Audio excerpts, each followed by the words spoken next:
Buenos días, espero que estén muy bien. Tengo el honor de iniciar esta charla, que será la primera charla de este semestre, eh, organizada por la Escuela de Administración y el Departamento de Mercadeo. Le doy la palabra a Ana Cristina Escobar, una de nuestras profesoras del posgrado en Mercadeo, para que presente al invitado. Muchas gracias. Buenos días para todos. Qué bueno que estén con nosotros. María, muchas gracias por abrir estos espacios y por permitir que conferencistas como Juan nos acompañen en la universidad y nos nutran con su conocimiento. Pues hoy tenemos un conferencista de lujo. Juan, muchas gracias por estar con nosotros. Nos acompaña nada más y nada menos que Juan Luis Izaza, que es estratega de comunicaciones. Actualmente ocupa la vicepresidencia de Planeación Estratégica e Innovación del grupo publicitario de DB Latina, que es uno de los grupos publicitarios pues, más importantes en el contexto mundial y reúne las operaciones de América Latina, España y el mercado hispano en Estados Unidos. En el grupo de DB, pues Juan ha participado en algunas de las campañas más importantes que se han producido últimamente. Ha participado en festivales como el Cannes Lion y en concursos de efectividad publicitaria en América Latina, España y Estados Unidos. En el año 2012 fue reconocido como el mejor estratega publicitario del continente por la revista Latina. Entonces, pues ya vemos la calidad de invitado que tenemos hoy. Es comunicador social de la Universidad Pontificia Bolivariana en Colombia, que me da mucho orgullo porque somos colegas, y tiene un máster en marketing en la Universidad RMIT de Australia. Vive y trabaja en Miami y hoy nos acompaña pues con toda su generosidad para presentarnos las tendencias 2021. Juan lleva 11 años sacando las tendencias y todos los años saca 8 tendencias como principales que ven desde el grupo de DB. Y sin más preámbulo, Juan, porque tu presentación es muy llena de contenido muy valioso, entonces te doy la palabra para que nos nutras con esas tendencias y gracias de nuevo por estar con nosotros. Bueno, pues muchas gracias por esa presentación, Ana Cristina, y gracias a todos por la invitación. Es un honor y un gusto estar hoy conectado con ustedes. Me encanta que podamos discutir estas tendencias que en realidad son estos cambios culturales que están ocurriendo en la vida de la gente de manera global y que impactan evidentemente se transforman en oportunidades para las marcas. Entonces voy a compartirles pantalla y si quieren, la idea es hacer la presentación y luego pues dejamos un espacio para preguntas o discusión. Perfecto. Entonces me confirman que se está viendo correctamente la pantalla. Correcto, Juan, está bien. Ok, y ahí estamos viendo las 8 tendencias, correcto. Bueno, estas son las 8 tendencias de este año. En realidad vamos a verlas una por una. Entonces simplemente pues mencionarles que las tendencias no son predicciones. El futuro no se puede predecir, como ustedes saben. Simplemente hay probabilidades ocurrenciales. Pero lo que uno hace en un ejercicio de tendencias de este tipo realmente es entender hacia dónde se están moviendo los consumidores, hacia dónde se están moviendo las motivaciones, hacia dónde se están moviendo los intereses de la gente y de esa manera pues entender digamos, las oportunidades que surgen. Un ejemplo pues muy claro fue lo que nos ocurrió el año pasado. Evidentemente nadie predijo una pandemia, pero definitivamente si ustedes se remiten al reporte del 2020, van a encontrar pues que todo lo que está ahí realmente ocurrió de alguna manera, porque lo que estábamos reportando eran los cambios en la vida de la gente, los cambios en estas tendencias culturales y evidentemente pues esos cambios se dieron. De hecho con la pandemia mucha gente me preguntaba ¿qué pasó con las tendencias? Yo decía, las tendencias son las mismas, simplemente se aceleraron a raíz de la pandemia. Por ejemplo, una de las cosas que habíamos dicho en el reporte del 2020 era que el rol de la casa iba a ser cada vez más importante, que la gente, ya veíamos que la gente estaba pasando más tiempo en casa, estaba queriendo hacer más cosas desde la casa, estaba, en vez de salir de fiesta, estaba haciendo fiesta en la casa, todo estaba pasando en la casa. Y pues evidentemente llega la pandemia, nos tenemos que encerrar en la casa y pues obviamente se dispara toda la actividad que tiene que ver con la creación, con el entretenimiento, con el ejercicio dentro de la casa. Entonces, este es un buen ejemplo de cómo funcionan estas tendencias. Son simplemente estos cambios que están ocurriendo, los movimientos hacia donde el consumidor se siente atraído, se siente motivado, se siente interesado. Entonces, si quieren, vamos a ir una por una. La primera de las tendencias se llama optimismo controlado. Y optimismo controlado, ¿qué significa?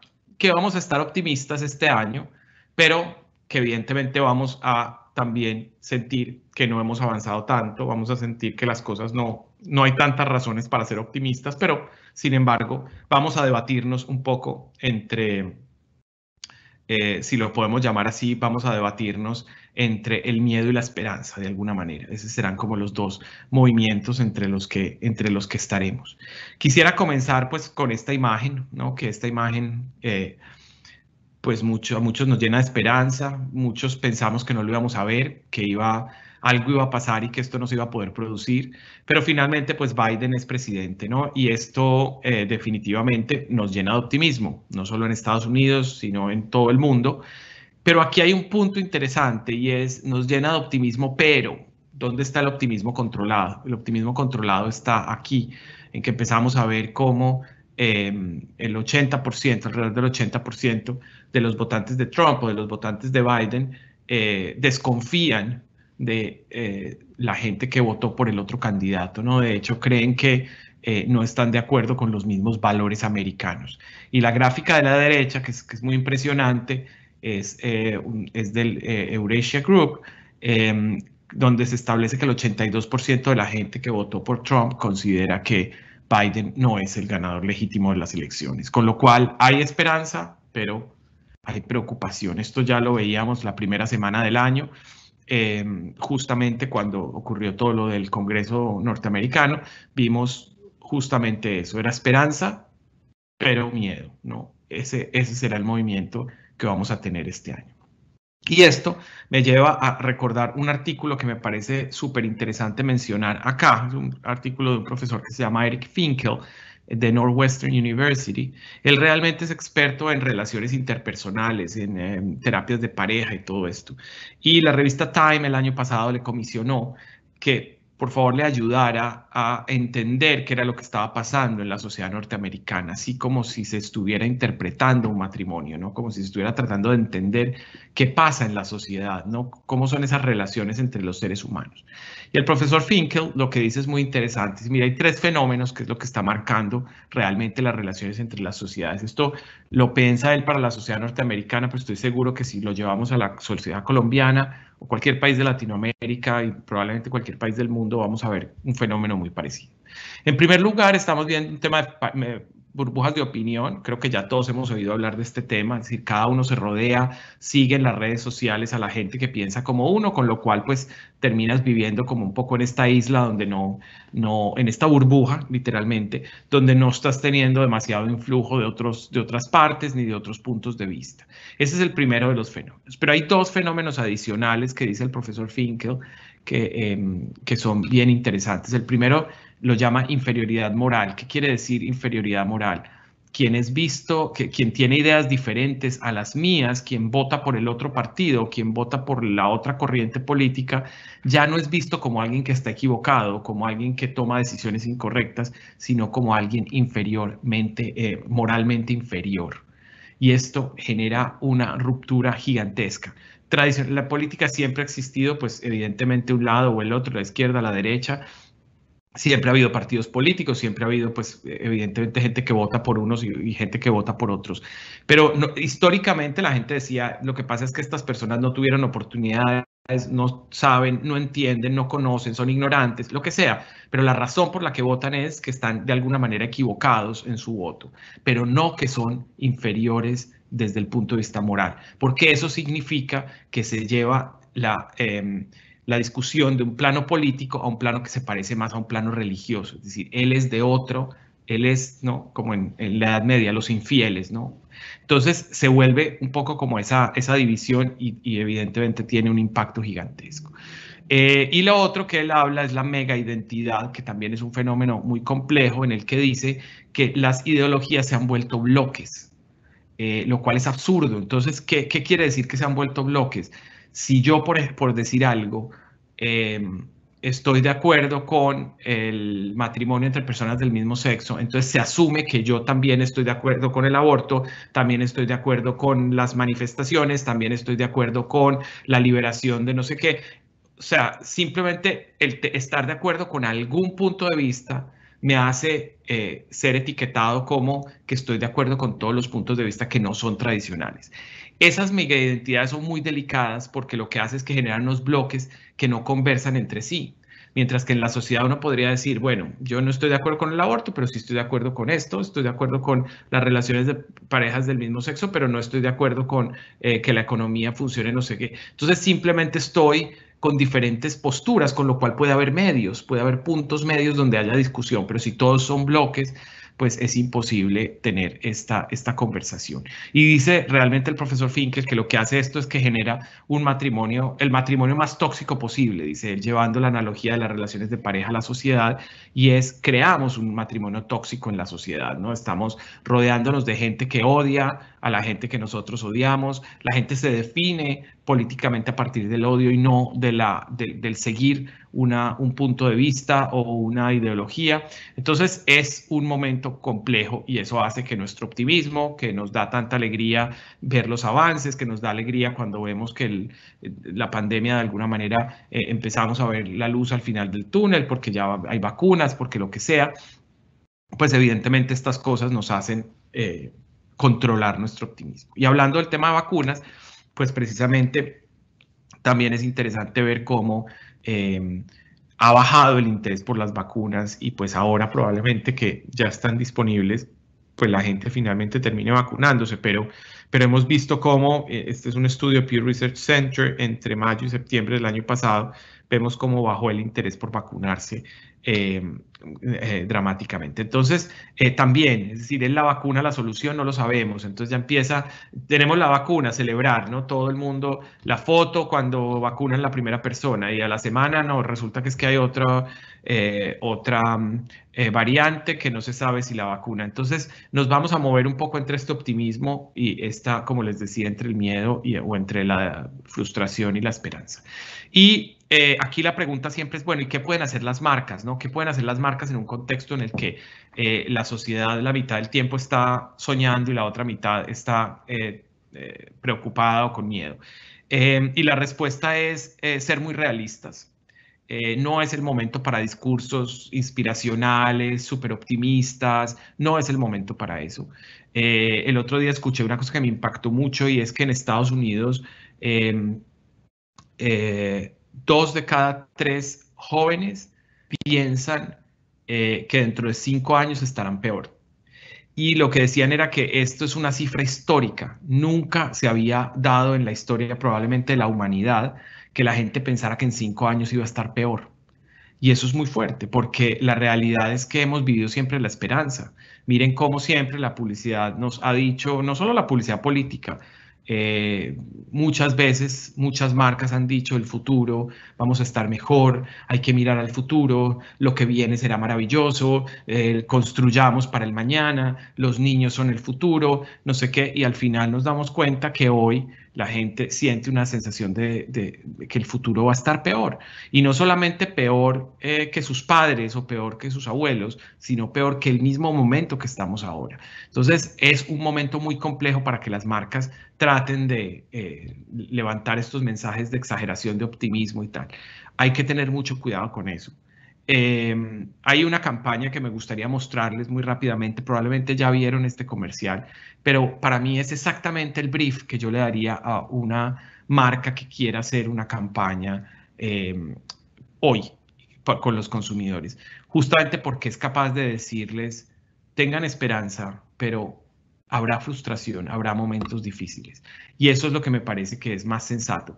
Ese optimismo controlado es un buen mensaje de las marcas. Hay que ser optimistas, pero siempre con los pies sobre la tierra. Entonces, quiero que vean este comercial y lo miren con esa perspectiva. Probablemente ya lo han visto en otros espacios, pero mírenlo con esa perspectiva, ¿no? No siempre las cosas son de la manera que queremos, ¿no? Esta mezcla de ilusión, emoción, optimismo y miedo, frustración al mismo tiempo. We're never alone. And that is our strength. Because when we're doubted, we'll play as one. When we're held back, we'll go farther and harder. If we're not taken seriously, we'll prove that wrong. And if we don't fit the sport, we'll change the sport.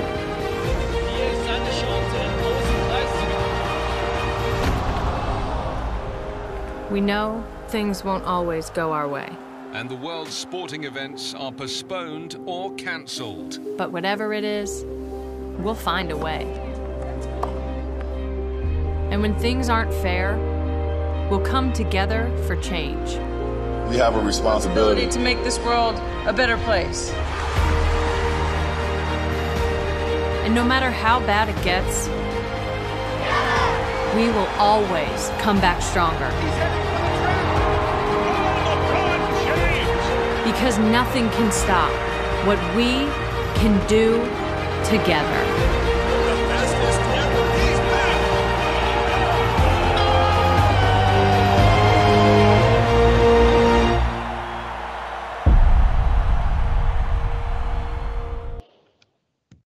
¿Vale? Entonces creo que es una muy inteligente manera de pensar ese optimismo controlado. En segundo lugar, tenemos una tendencia que se llama capitalismo suave. Aquí que es importante entender, esta es una tendencia de la que hemos hablado ya hace mucho tiempo. El capitalismo está pues bajo la lupa hace mucho tiempo como modelo, como sistema, como todo. Pero creo que ahora se empiezan a cristalizar algunas cosas que antes pues era, digamos, una conversación de pequeños grupos o de la gente más joven, que de repente el socialismo había despuntado muchísimo, pero hoy sabemos que más que socialismo probablemente la gente habla de un capitalismo suave, ¿no? ¿Qué temas me parece acá importantes? Entender el tema de la inequidad. Este es realmente el motor de toda esta discusión. Ustedes se acuerdan las manifestaciones que hubo a finales del 2019, básicamente esta era la palabra clave. En Colombia me acuerdo que las conversaciones en redes sociales con el término inequidad o desigualdad crecieron un 400%, fue impresionante cómo se dispararon estas conversaciones. Entonces este sigue siendo el gran tema, ¿no?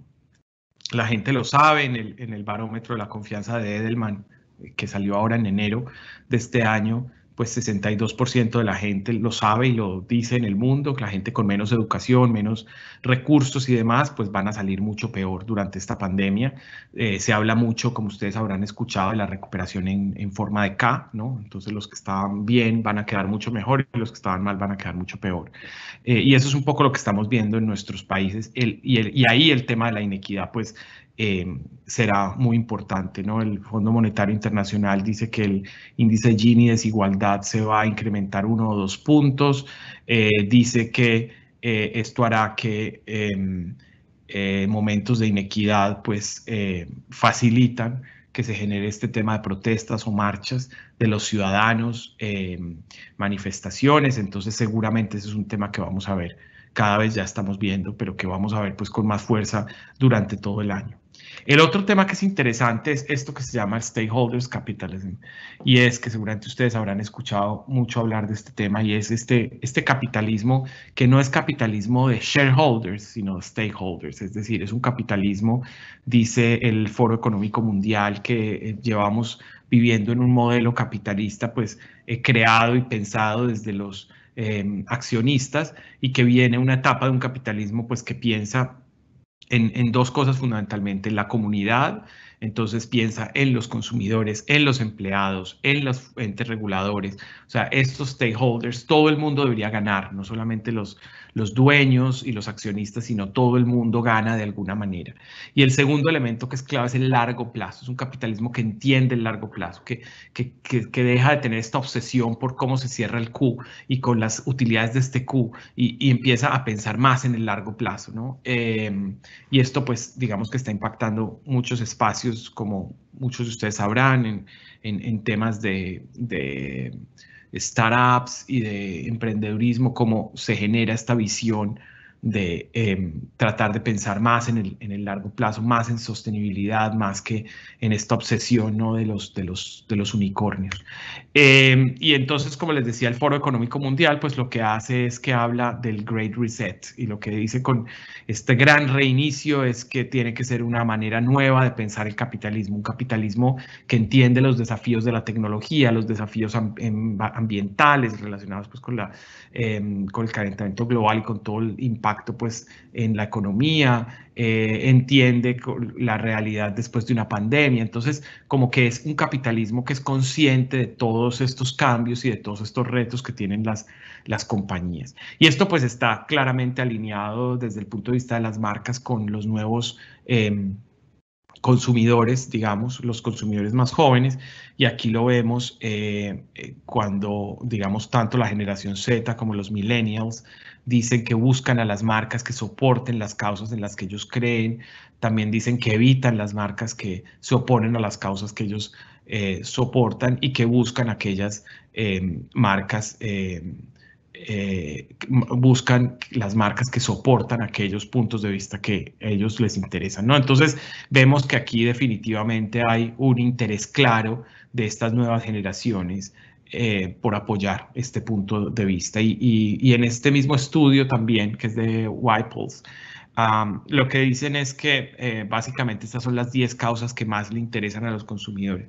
Si uno es una marca, debería mirar a estas 10 causas, porque aquí están las oportunidades más grandes. Yo las resumo, pues obviamente la primera es la pandemia, pero pues la pandemia de todas maneras no deja de ser temporal.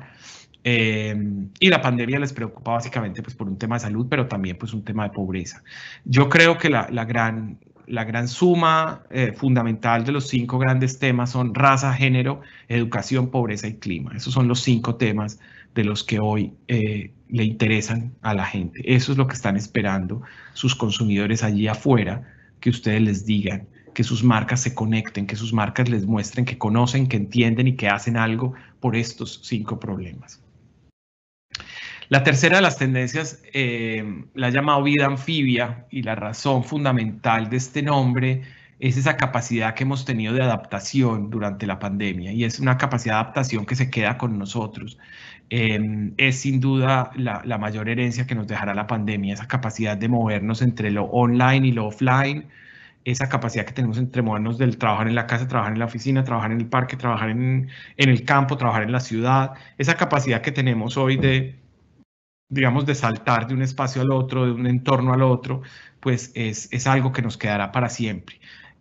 Hoy lo sabemos con el tema de las oficinas, por ejemplo, que es la gran pregunta de la gente. Bueno, ¿vamos a volver o no vamos a volver a las oficinas? ¿Vamos a volver a trabajar desde una oficina o no? En algunas partes, pues esto ya se ha ido resolviendo, porque pues han ido regresando, así sea en grupos o en grupos más pequeños. Pero la gran respuesta es sí vuelven las oficinas, pero no vuelven de la manera que las conocíamos, ¿no? Y está este punto de vista de Liz Bourbeau, que es una ex vicepresidenta de WeWork. Me gusta mucho lo que dice ella. Dice, las oficinas funcionarán como espacios donde la gente se reunirá para cultivar el liderazgo o el desarrollo personal, y también como una especie de club social para estar en contacto con los compañeros, aunque no volveremos a vernos en ellas 5 días a la semana. Entonces, ¿se van a acabar las oficinas? No. ¿Vamos a trabajar todo el tiempo desde la casa? No. ¿Vamos a volver a ver a los compañeros de trabajo? Sí. ¿Vamos a trabajar con ellos todo el tiempo? No. Entonces, esa es la realidad del mundo anfibio, ¿no? Ahí nos vamos a mover entre un lado y el otro, ¿no? Y esto tiene mucho que ver con, si ustedes se acuerdan, hace unos años se puso muy de moda hablar de la omnicanalidad, y hablábamos de la omnicanalidad sobre todo pensando en entornos, en tener canales de distribución, ¿no? Entonces soy capaz de distribuir online, offline, soy capaz de que tengas la misma experiencia si estás en la sucursal física o en el cajero o en la sucursal virtual. O sea, eso es lo que llamábamos la omnicanalidad. Yo creo que a raíz de la pandemia y tal, la omnicanalidad también tiene un segundo significado. Además de ese que ya lo sabemos y que ha sido indudable, hoy la omnicanalidad también la vemos como esa capacidad de atender los diferentes momentos del consumidor, no solamente a través de canales, sino a través de necesidades del consumidor, así no sean nuestros negocios fundamentales. Y creo que el mejor ejemplo, que a mí me sorprendió mucho y me parece muy interesante, es la compra que hizo Nestlé a finales del año pasado de Freshly, que es esta startup, creo que con base en Nueva York, que lo que hace básicamente es llevarte a tu casa los platos ya preparados de lo que debes comer de acuerdo con tu dieta y tal, lo que debes comer en los siguientes 5 días, ¿no? Te lleva la comida ya lista. ¿Qué tiene que hacer Nestlé, que es una marca de productos empacados? ¿Qué tiene que hacer con comida ya terminada y llevándola a la casa del consumidor? Pues simplemente esa omnicanalidad, es decir, entender que el canal no es solamente supermercados, que no es solamente venderle directo al consumidor a través de una página web, sino que es mucho más que eso. Porque todos lo sabemos, probablemente lo menos práctico del mundo será comprar un producto de Nestlé online cuando en realidad puedo comprarlo en el supermercado cuando lo necesito, o puedo pedirlo con el resto de las cosas que pido en el supermercado. No se trata de volver que ahora la vida del consumidor sea comprar cada producto por aparte porque le están vendiendo directamente, pero esto es otra forma del directo al consumidor. Esta es una forma directa al consumidor, agregando un valor que no tiene el producto empacado, ¿no? Entonces, esto me parece que es interesante y me parece que hace que pensemos en ese mundo ambidiestro, en ese mundo anfibio, también desde las marcas y desde las compañías. Y este es un estudio, unos datos de un estudio de Vogue Business, que me parece interesante porque pues es enfocado a la compra de ropa, pero me parece que igual aplica a muchas categorías.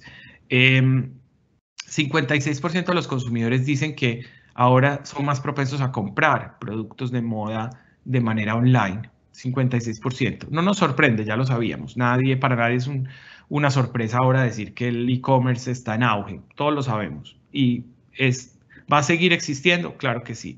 Sí, cuando pase la pandemia vamos a seguir teniendo e-commerce, desde luego que sí, hoy creo que nadie lo duda. 39% de las tiendas de ropa dice que están buscando alternativas para que la gente no tenga que probarse la ropa.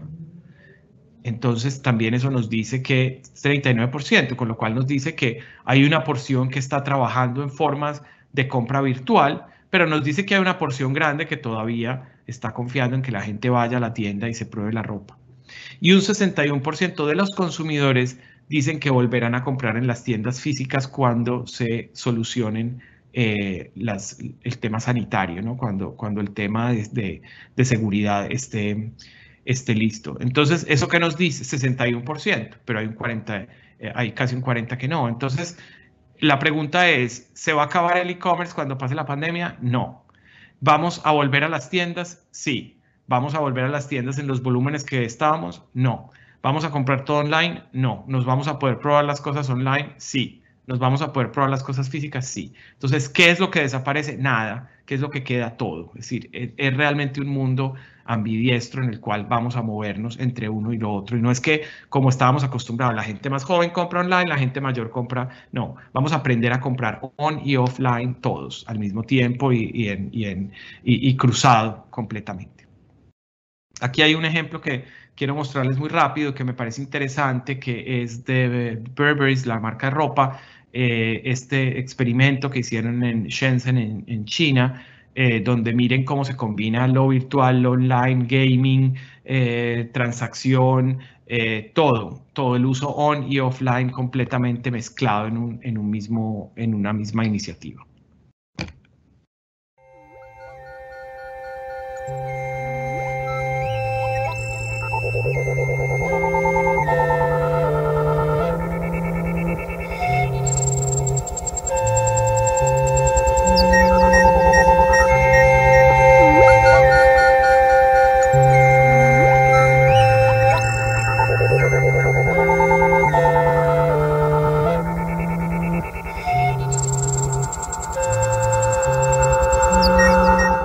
Y un último punto que me parece interesante, este estudio que me encontré de PayPal, donde dice que creció, el año pasado creció casi un 30% la compra de ropa que se pone por encima de la cintura y cayó un 30% de la que se usa por abajo de la cintura. Y crece este athleisure, por ejemplo, el athleisure, ¿no? Esta ropa deportiva que uso para trabajar, ¿no? Esto es muy del mundo anfibio, ¿no? Athleisure. Staycations, ¿no? Quedarse en la casa para vacaciones. Ese es el mundo anfibio, donde nos movemos entre los dos mundos. En la misma palabra tenemos las dos realidades. Bueno, la cuarta de las tendencias se llama rediseño individual y básicamente tiene mucho que ver con que cada uno de nosotros trata de rediseñarse y tratará de rediseñarse en lo profesional y en lo personal. Y les voy a contar por qué en lo profesional y en lo personal. En primer lugar, en lo profesional, pues cambia mucho el entorno de trabajo, ¿no? 50% de la generación Z comienza a ser freelance o está haciendo freelance, con lo cual casi que uno podría decir que uno de cada dos de la generación Z ya saben que nunca tendrán un trabajo. Probablemente ya el freelance será su manera de trabajar, será su estilo de trabajo, pues obviamente con el impacto que esto tiene. 12% de la fuerza laboral de Estados Unidos comenzó a ser freelance durante la pandemia por primera vez. Eso es gigantesco. Entonces cada uno empieza a trabajar diferente, a hacer cursos, ¿no?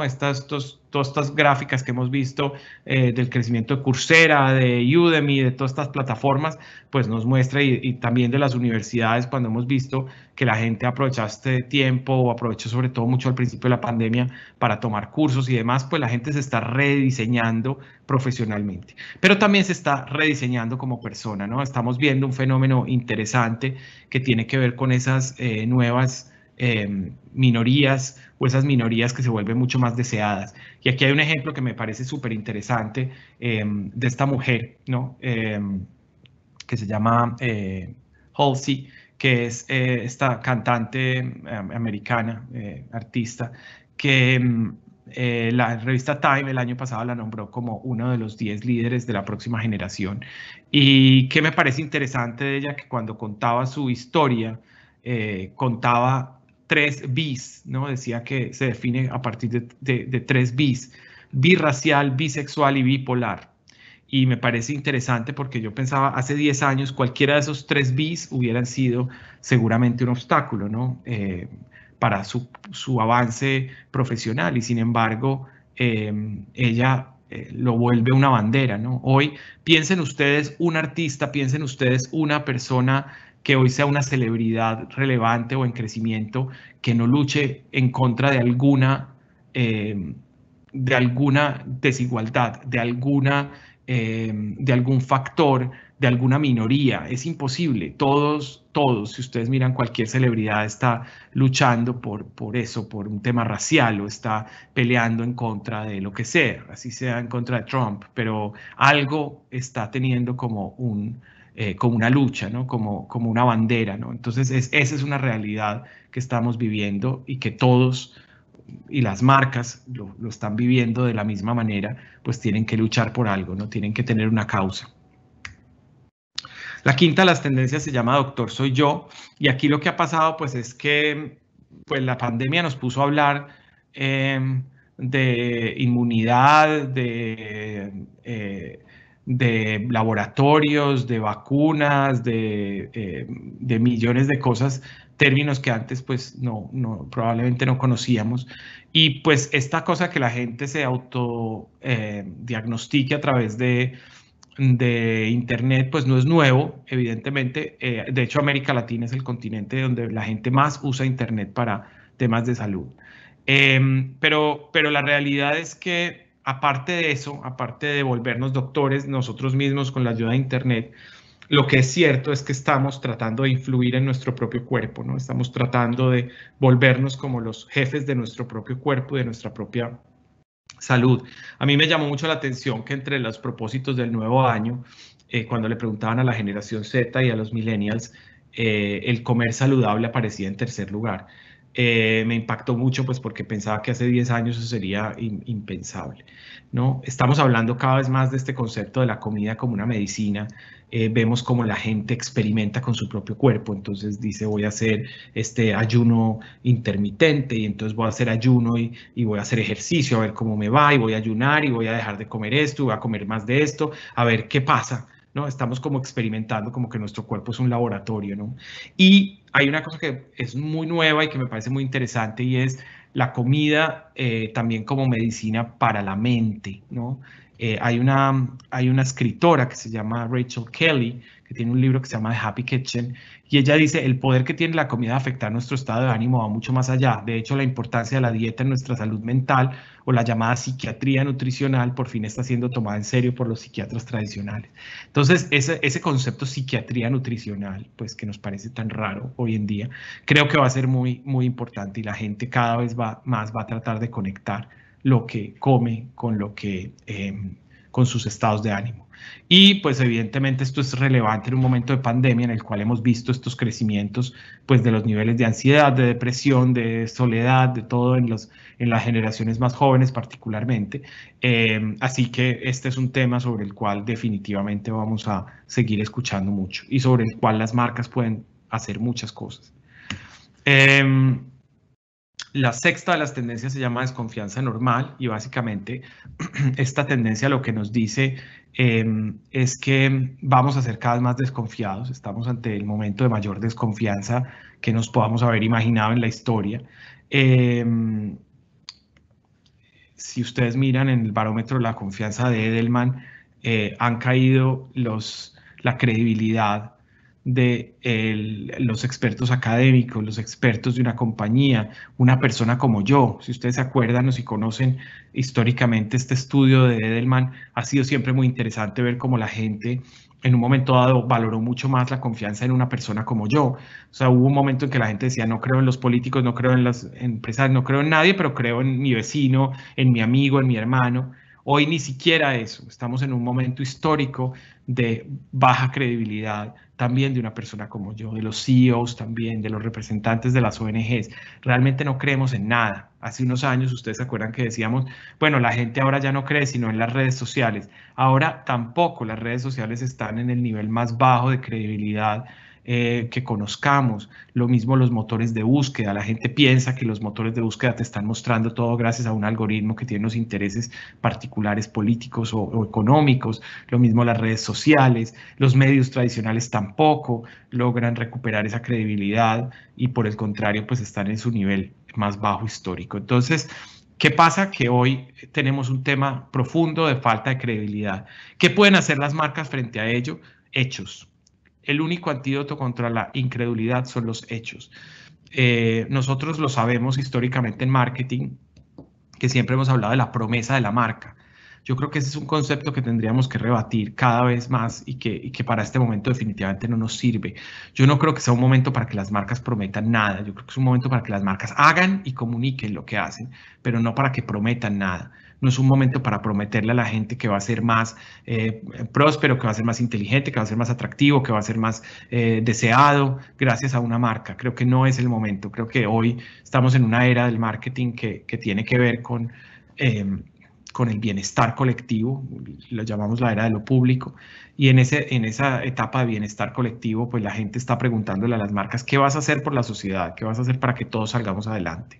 Entonces creo que ahí las marcas, lejos de prometer, tienen que entregar, realmente hacer cosas para poder volver a ganar un poco de esa credibilidad.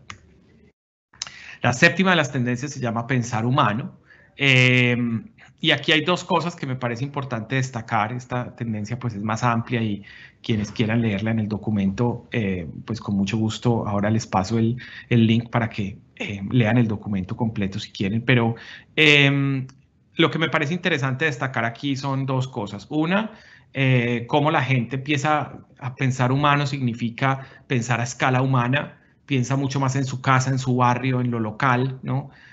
Mucho menos que en la globalización, en el mundo, o sea, piensa cada vez más acotado. Esto pues realmente es parte del impacto que trajo la pandemia, donde hemos visto desaparecer pues las tiendas de nuestro barrio, hemos visto los pequeños negocios cercanos a nosotros estar en problemas. Entonces eso nos hace de todas maneras pensar más humano. También la automatización, que ha destruido muchos puestos de trabajo en esta pandemia o ha acelerado, digamos, esa adopción de la automatización, pues también eso tiene un impacto en que hemos visto más gente desempleada, y eso tiene mucho que ver con el pensar humano.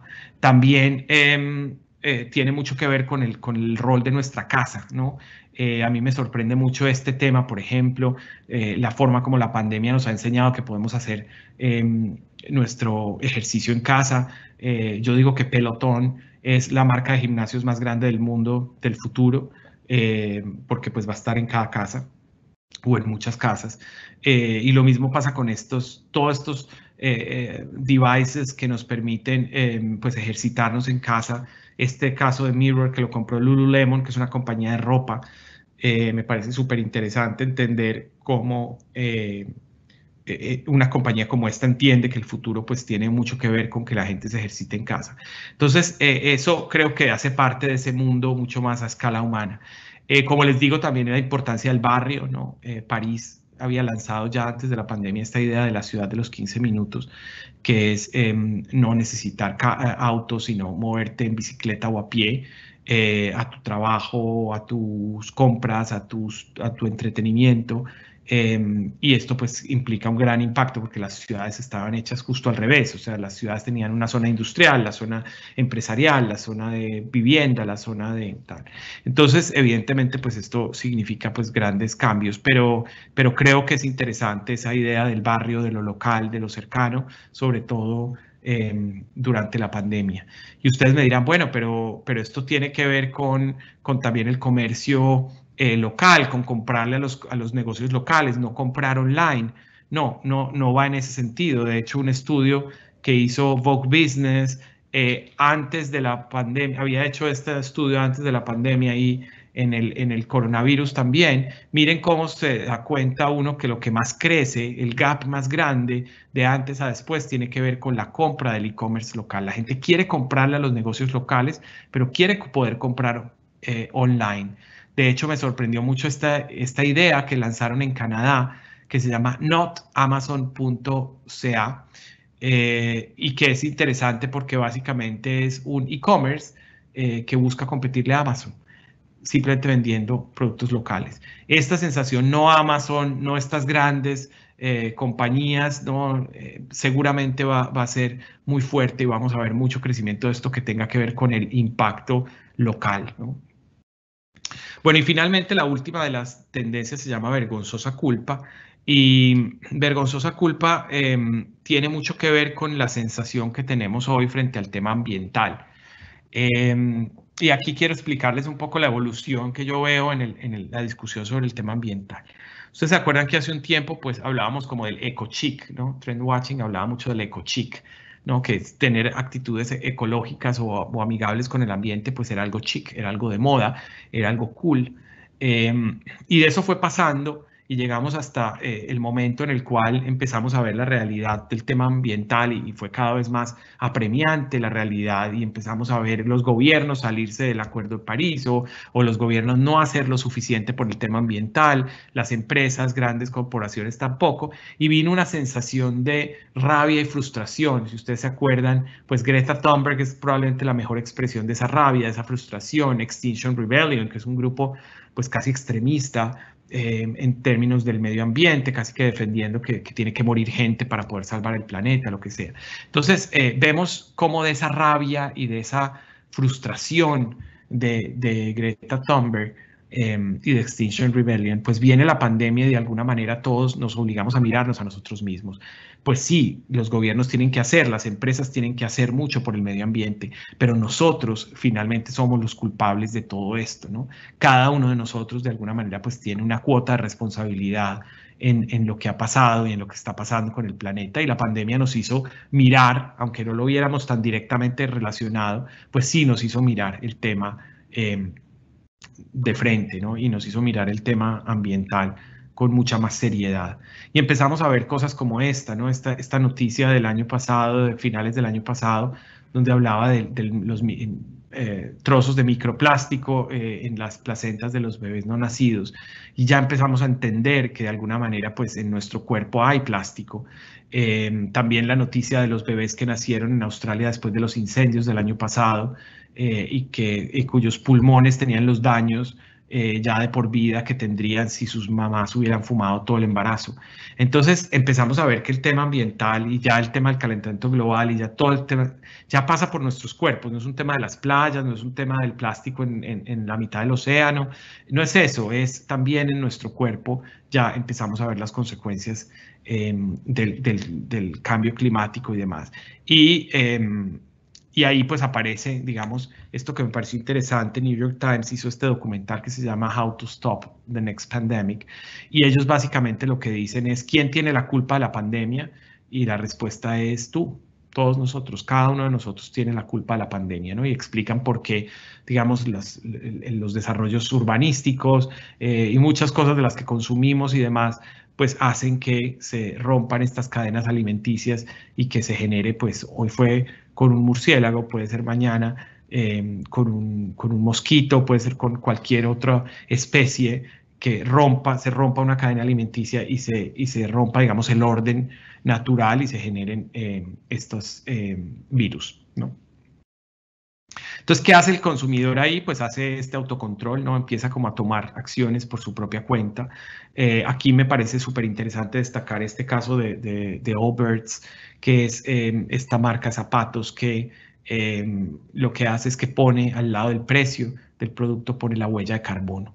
Y creo que esto es algo que vamos a empezar a ver con más fuerza cada vez más, ¿no? ¿Cuánto es el precio y cuánto es el impacto ambiental? Son los dos datos que queremos oír, así como ahora en los alimentos buscamos el precio y las calorías o lo que sea, vamos a ver la huella de carbono y va a ser cada vez más importante. El consumidor va a tomar decisiones basadas en esto. Aquí la recomendación para las marcas es adelantarse a la legislación. Yo estoy seguro que algún día es posible que en muchos países o en muchos territorios haya una ley que te obligue, así como hoy la comida en muchas partes tienen los productos empacados, tienen que ponerte estos semáforos o estas alertas si tiene muchas calorías o si tiene mucho sodio o lo que sea, pues seguramente va a haber la obligación de que las marcas pongan su impacto de huella de carbono. Entonces, la recomendación, como lo hace Allbirds, es adelantarse a la legislación. Y hay un ejemplo, y con esto termino, que quiero que vean muy rápidamente, de KLM, la aerolínea holandesa, que es bien interesante porque lo que ellos hacen es que antes de la pandemia, esto es antes de la pandemia, se adelantaron a la legislación. Ellos sabían que muchos de sus vuelos dentro de Europa, por ejemplo, iban a tener en algún momento algún impuesto por el hecho de que son muy contaminantes los aviones. Entonces empezaron a hacer una campaña proactivamente para invitar a la gente a ir en tren cuando pudiera hacerlo, pues ir en tren en vez de volar en avión, siendo ellos una aerolínea. Invitar a la gente a tener las reuniones online en vez de viajar para una reunión cuando pudiera hacerlo, viajar con menos equipaje. O sea, empiezan a decirle a la gente cómo podemos entre todos pues adelantarnos de alguna manera a lo que viene, ¿no? Y esto es muy inteligente. Mi recomendación para las marcas: adelántense a la legislación. ¿Qué legislación viene en su categoría? Adelántense y háganlo desde ahora porque el consumidor lo va a apreciar. Y cuando ya sea una legislación, ustedes lo habrán hecho antes. Entonces quiero que vean este caso rápidamente y con esto terminamos. Do you always have to meet face to face? Could you take the train instead? Could you contribute by compensating your CO2 emissions or packing light? We, the first commercial airline in the world, today kindly invite you, all travelers in the aviation industry, to join forces. To join us in making the world aware of our shared responsibility.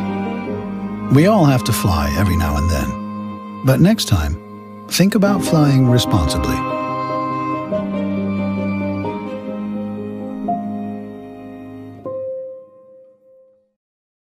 Entonces, pues si bien nos parece que es obviamente un tema de bastante responsabilidad, es bastante arriesgado y valiente con una aerolínea invitar a la gente a no viajar. Entonces, pero me parece que eso es mucho en sintonía con lo que el consumidor está esperando hoy de las marcas. Entonces, bueno, esas han sido las 8 tendencias y bueno, creo que tenemos un espacio de 10 minutos para conversación, preguntas, así que adelante. Juan, muchas gracias. Evidentemente, pues nos dejas con una ilustración espectacular. Estas 8 tendencias son maravillosas. Antes de pasar a la primera pregunta, un tema logístico y es, ya compartimos por el chat el link donde encuentran el informe completo y lo pueden leer. Durante el tiempo que estuviste haciendo tu presentación, hubo unas fallitas cuando estábamos presentando los videos, entonces si podemos compartir los links de los videos sería maravilloso, Juan, porque quedamos como cortaditos en el video cuando pasábamos a los ejemplos. Claro que sí, sin problema. Muy bien. Yo quiero hacerte una primera pregunta como muy académica y es cuando uno está en clase y hablamos de tendencia, pues tú comenzaste diciendo que las tendencias no eran predicciones. Si definiéramos o si lográramos definir qué es una tendencia, ¿cómo la podríamos definir y que se diferenciara, por ejemplo, de una moda o que se diferenciara de otras palabras que se vuelven como muy trending en el lenguaje marketero? ¿Qué es una tendencia y por qué es tan importante que tengamos esas tendencias como un faro? Pues mira, en la definición, digamos, académica, por decirlo de alguna manera, o tradicional, pues una tendencia es la dirección que está tomando una curva. Eso es realmente la definición de tendencia. Entonces, pues básicamente lo que decimos con una tendencia es eso, es decir, qué está pasando con un tema, está subiendo, está bajando, cuál es la dirección que está tomando esa curva. Evidentemente, lo que te digo es que, pues, un ejercicio como este, pues implica entender muchos cambios en muchas variables de la realidad. Entonces, pues eso nos implica entender, pues, que si vemos que todo nos indica que está creciendo el desempleo, por decirte cualquier cosa que es una variable, pues entonces podemos intuir unos cambios que se vienen y que tienen que ver con eso. Lo que nunca podríamos realmente decir con certeza, pues es exactamente lo que va a pasar, pero sí podemos leer hacia dónde se está moviendo la sociedad, hacia dónde se están moviendo los intereses de los consumidores o hacia dónde se está moviendo esa realidad de los consumidores. Muy bien. Juan, aquí Luisa nos pregunta si en el panorama la credibilidad disminuyó, ¿tú recomendarías volver al voz a voz y cómo hacerlo y que fuera efectivo? Pues sí, pero acuérdate que el voz a voz también, pues depende de una persona como yo. O sea, el éxito del voz a voz depende de mi vecino, mi amigo, y entonces tampoco ahí hay credibilidad hoy. Hay una cosa interesante que dice WGSN en su reporte de tendencias y es que habla de los influencers, como de genuino, y dice que los influencers se van a usar más para lograr credibilidad más que para lograr alcance, que era pues el uso tradicional que teníamos de los influencers. Yo creo que ahí hay una cosa interesante, entonces te diría que voz a voz sí, pero digamos con gente que tiene credibilidad. A mí me preguntan mucho, si nada tiene credibilidad, ¿qué es lo que tiene credibilidad? Es decir, cuando muchas cosas pierden credibilidad, alguna tiene que estar ganándolo. Y la realidad es que pues lo que nos muestra este estudio de Edelman, que me parece bastante serio y confiable, es que no hay credibilidad en ningún lado. Si hay algún espacio donde yo te podría decir que creo que la credibilidad no esté tan afectada, es uno, los influencers, sobre todo los influencers más pequeños, ¿no? Y esto ya venimos hablando hace tiempo de los nano-influencers o lo que sea, o micro-influencers o como los llamemos.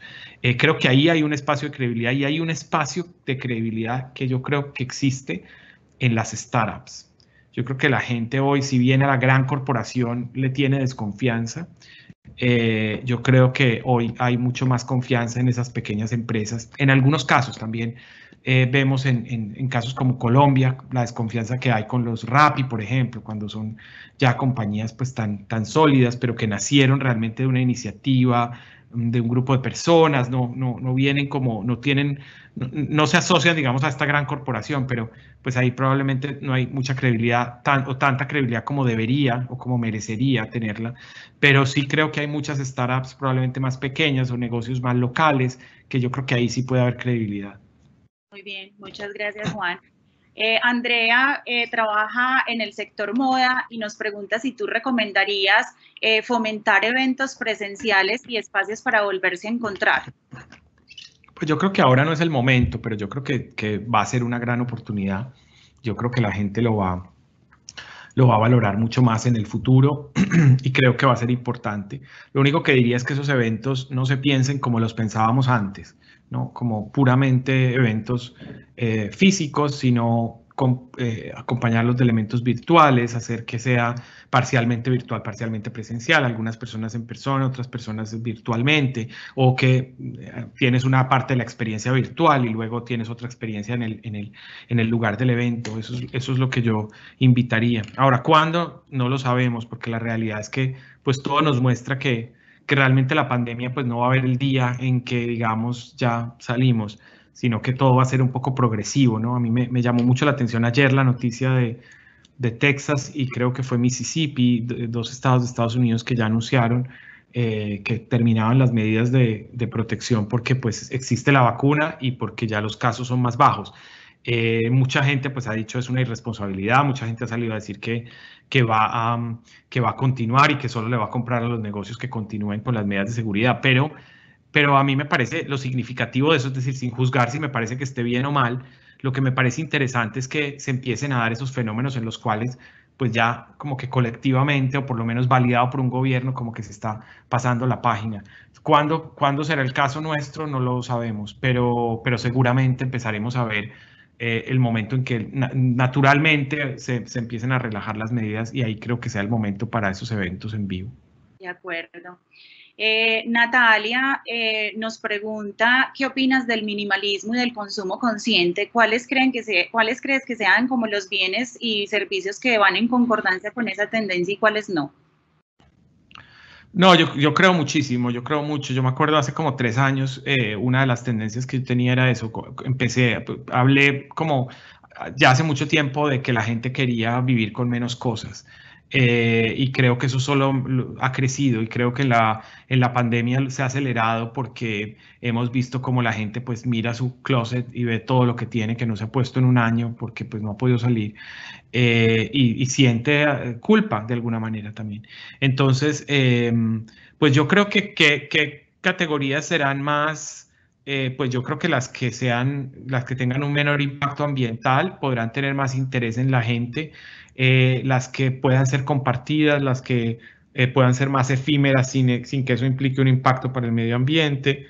¿Y cuáles menos? Pues las que sean lujos. No es un momento de lujos, la gente obviamente va a haber mucha pobreza alrededor, entonces creo que el tema del lujo pues se censurará socialmente, entonces creo que no es un espacio ni un momento para el lujo, pero sí probablemente, por ejemplo, en el tema de la ropa, lo que sí creo yo es que se va a generar mucho más interés por productos, no sé si de marcas más costosas, pero sí productos que garanticen más duración. Y ahí está, pues obviamente, como todos sabemos, en la mira los fast fashion y todos estos modelos de ropa a muy bajo costo con un impacto ambiental brutal y con baja calidad. Esos son, digamos, los que están en el momento más peligroso. De acuerdo. Tenemos una pregunta por aquí de un usuario que no reconozco, pero dice que si tú consideras que la pandemia marcó un hito, sobre todo en las generaciones millennials y la generación Z. Sí, yo creo que sí, sin duda, sin duda. Pues mira que la crisis del 2008, que no es ni sombras de lo que estamos viviendo ahora en todos los sentidos, no solamente por el impacto económico, sino por el impacto pues en la salud, en todo esto, pues tuvo un impacto tal que todavía, es decir, que transformó el marketing, todo este marketing de propósito y todo esto que estamos viendo y que ahora nos parece tan novedoso, eso nació de la crisis del 2008. Solamente que ha ido evolucionando pues de una manera, digamos, escalando, y hoy pues lo vemos con mucha más fuerza. Entonces sí, sin duda, yo creo que va a ser un marcador gigante para las generaciones y todo lo que ahora se habla de los pandemias y todo esto, que nadie se ha podido poner de acuerdo si pandemial es el que está ahora joven y le tocó la pandemia o si son los que están naciendo en la pandemia. Pero bueno, al final la definición que se haga, sin duda, sobre todo creo yo que la gente que está viviendo ahora la pandemia, digamos en términos de momento de buscar su primer trabajo y tal, y evidentemente quedarán muy impactados. De acuerdo. Juan, una última pregunta y es, en este contexto de las tendencias que nos acabas de presentar, ¿cómo se ve la educación y el papel de las universidades? Pues yo creo que las universidades y la educación pues tienen un rol fundamental en ayudar en ese rediseño individual de la gente. Yo creo que ahí hay una oportunidad gigantesca.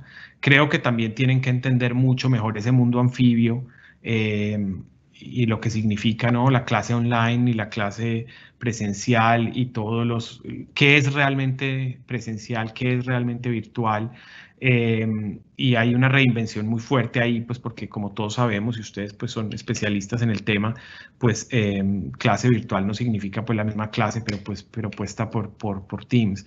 Evidentemente hay unos cambios y unas posibilidades de innovación gigantescas, y yo creo que esa va a ser como la gran oportunidad de las universidades, ¿no?